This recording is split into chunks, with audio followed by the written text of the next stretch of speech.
எடுத்துக்காட்டு 5.23 கொஷின் பாருங்கள். 4x² + y² + 24x - 2y + 21 = 0 என்ற நீள்வட்டத்தின் மையம், முனைகள் மற்றும் குவியங்கள் காண்க. மேலும் செவ்வக அகலம் 2 என நிறுவுக. ஒரு சமன்பாடு கொடுத்துட்டாங்க. இந்த நீள்வட்டத்துக்கு பார்த்திங்கன்னா நீள்வட்டம் கொடுத்துருக்காங்க. அதோட மையம், முனை, குவியம் கண்டுபிடிச்சிட்டு செவ்வக அகலம் பார்த்திங்கன்னா 2 அப்படின்றத ப்ரூவ் பண்ண சொல்லியிருக்காங்க. சரிங்களா, வாங்க பார்க்கலாம். பாருங்கள், இப்போ கொஷினில் கொடுத்துருக்க சமன்பாடு நம்ம எடுத்து எழுதியாச்சு. இப்போது இதை வந்து x² x தனியாகவும் y² y தனியாகவும் பிரிக்க போகிறோம். அப்போது 4x² + 24x + y² - 2y + 21 = 0. இந்த ஃபார்முலா எப்படி இதுலேருந்து இப்போ என்ன காரணம் வெளியே எடுக்கலாம் பார்த்தீங்கன்னா 4 எடுக்கலாமா? 4 × x². உள்ள என்ன இருக்கும்? 6x இருக்கும். 4 × x², 4x². 4 × 6 24, x 24x. சரிங்களா, இதெல்லாம் பிரித்து எழுத முடியாது. இப்போ 1 y² - 2y 1 பெருக்கும்போது அது 10 தான் கிடைக்கும். சரிங்களா, இப்போ +21 இது பக்கம் வந்துச்சுன்னா -21 மாறுமா? -21. இப்போ வந்து a + b ஹோல் ஸ்கொயர் ஃபார்மேட்டில் இருக்குது. அப்போ நமக்கு b-னோட வேல்யூ தெரியணும். அதுக்கு பாருங்கள், 4 × x² + 6x. இந்த 6ல் பாதி 3 ஸ்கொயர் பண்ணாங்கன்னா 9. அப்போ ஒரு 9ஆல் கூட்டுறோம், ஒரு 9ஆல் கழிக்கிறோம். மதிப்பு இங்கே மாறாச்சு. இது கேன்சல் ஆச்சுன்னா இதுதான் கிடைக்கும். அடுத்து ப்ளஸ் y² - 2y. இப்போ 2ல் பாதி எவ்வளோ? 1 ஸ்கொயர் பண்ணால் 1 தான். அப்போ ப்ளஸ் ஒரு 1ஆல் கூட்டுறோம், ஒரு 1ஆல் கழிக்கிறோம். ஈக்குவல் -21. இந்த டேர்ம் பாருங்கள். இப்போ நமக்கு a + b whole square formula வந்துடுச்சு. இதை a + b ஹோல் ஸ்கொயருக்கு மாற்றும் போது எப்படி வரும்? x + 3 ஹோல் ஸ்கொயர்னு வருமா? இப்போ x + 3 ஹோல் ஸ்கொயர்னு போது என்னாகும்? x² + 3² + 2 × x × 3 வருமா? இப்போ x² + 9, 2 × 3 6, 6x. இந்த டைம் வந்துடுச்சா? அடுத்து மைனஸ் இந்த 4 இந்த 9 கூடயும் பெருக்கணும். ஏன்னா இதுக்கும் இந்த 4 வந்து பெருக்கணும், இதுக்கும் பெருக்கணும் சொந்தம். சரிங்களா, அப்போ × 9 ப்ளஸ் இது a - b ஹோல் ஸ்கொயர் ஃபார்மேட்டில் இருக்கா? அந்த 3 பாருங்கள். அப்போ அது பிரிக்கும் போது என்னாகும்? y - 1 ஹோல் ஸ்கொயர்னு வருமா? y². 1 ஸ்கொயர் பண்ணால் 1 தான், +1 -2 × y × 1. 1 பிறக்கும்போது இது டைம் கிடைக்கும். சரிங்களா, அடுத்து மைனஸ் இங்கே 1க்கு இது இங்கே முன்னாடி 1 போட்டாலும் 1 தான், போடலனாலும் 1 தான். அப்போ 1 போட்டுக்கலாம். ஈக்குவல் -21. இப்போ இந்த 4 × x + 3 ஹோல் ஸ்கொயர் அப்படி இருக்கட்டும். Minus 9 × 4 36 plus y - 1 whole square equal 1 -1 equal -21. இப்போ இந்த கெழுவெல்லாம் ஒரு பக்கம் கொண்டு போயிடலாமா? இப்போ எடுத்து எழுதும் போது இப்போ என்ன வரும்? 4 × x + 3 whole square plus y - 1 whole square equal -21 plus -36 இந்த பக்கம் வந்துச்சுன்னா +36 ஆகும். -1 இந்த பக்கம் வந்துச்சுன்னா +1 வருமா? இப்போ எடுத்து எழுதிட்டோம். சரிங்களா, அடுத்து பாருங்கள். 4 × x + 3 whole square plus y - 1 whole square equal -21 36 போட்டால் 37. 37ல் -21 போச்சுன்னா எவ்வளோ வரும்? 16. பேரின் ப்ளஸ்ன்றதுனால +16. சரிங்களா, இங்கே நமக்கு 1 இப்போ என்ன பண்ணலாம்? 16ஆல் வகுக்கலாமா? இப்போ 16ஆல் 2 பக்கமும் வகுக்கும் போது பாருங்கள், 4 × x + 3 whole square / 16 plus y - 1 whole square / 16 equal 16 / 16. 16 cancel ஆயிருமா?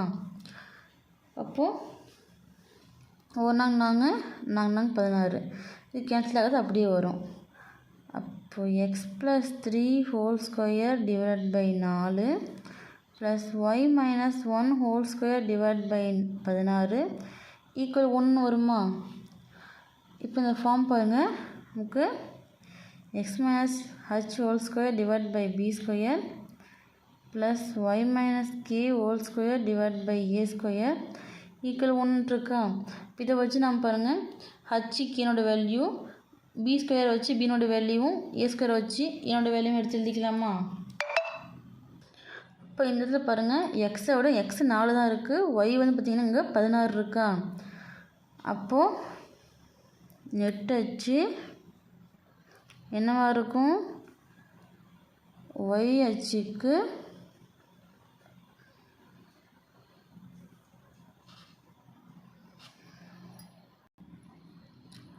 இணையான நீள்வட்டமாக்குமா? இணையான நீள்வட்டம் ஆகும். அப்போது ஏ ஸ்கொயர், இப்போ பி ஸ்கொயர் வச்சு பினோட வேல்யூவும், ஏ ஸ்கொயர் வச்சு ஏனோட வேல்யூவும் எடுக்கலாமா? ஃபஸ்ட்டு பாருங்கள், ஏ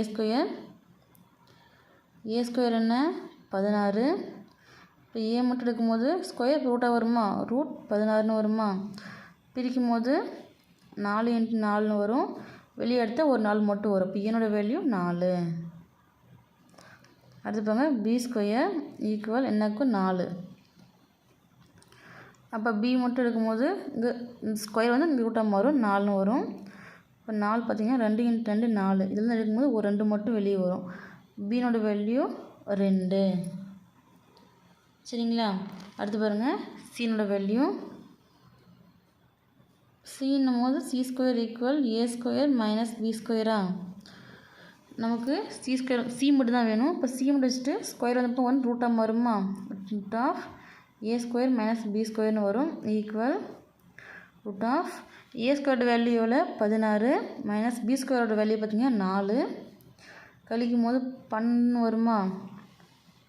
12க்கு ரூட் போட்டாங்கன்னா 12 × 2 2 ஆர் 12, 3 2 6, 1 3 3. அப்போ ப்ளஸ் ஆர் மைனஸ் இங்கே வரும், ப்ளஸ் ஆர் மைனஸ் 2 × 2 × 3 வருமா? 2 2 இருக்கா? அப்போ ரூட்லேருந்து வெளியே எடுத்தால் ஒரு 2 மட்டும் வருமா? அப்போ c equal plus R minus 2 × √3. இப்போ இதை வச்சு பாருங்கள், ஃபஸ்ட்டு மையம் பார்த்திங்கன்னா ஹச் கே ஈக்குவல், இந்த இடத்துல பாருங்கள்,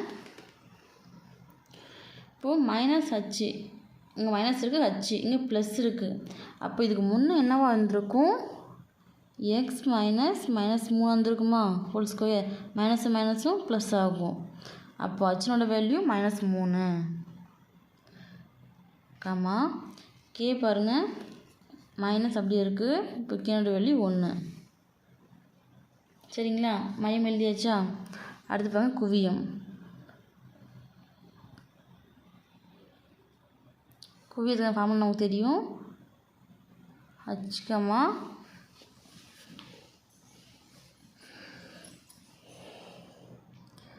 கே ப்ளஸ் ஆர் மைனஸ் சியா equal h -3 k 1 plus R minus c வந்து 2 × √3.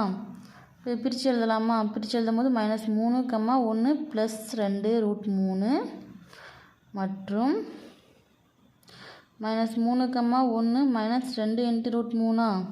ப்ளஸில் 1 ப்ளஸ் ஆர் மைனஸ், ப்ளஸில் 1 மைனஸில் 1 பிரித்து எழுதிட்டோமா? அடுத்து பாருங்கள், முனை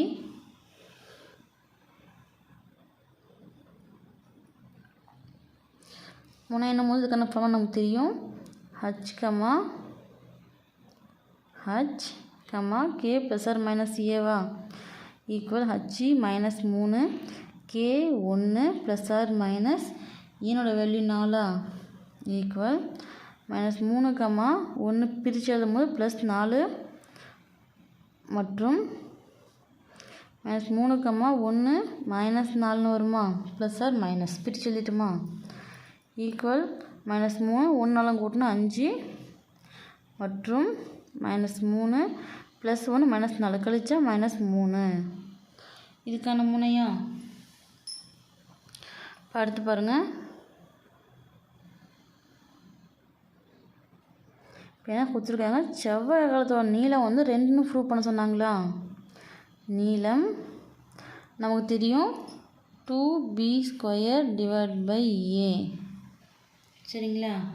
அப்போது ஈக்குவல் இதில் 2 × b² வேல்யூ என்னன்றது நமக்கு தெரியும் 4. 4 / ஏனோட வேல்யூ என்ன 4. ஈக்குவல் 4 × 2 8 / 4. ஒரு நாங்கள் 2 நாங்கள் 8. இல்லை அது இப்படி 4 கேன்சல் பண்ணிட்டு 2 எடுத்து எழுதிக்கலாம். இப்போ 2 ப்ரூவ் பண்ண சொன்னாங்க, ப்ரூவ் பண்ணியாச்சா.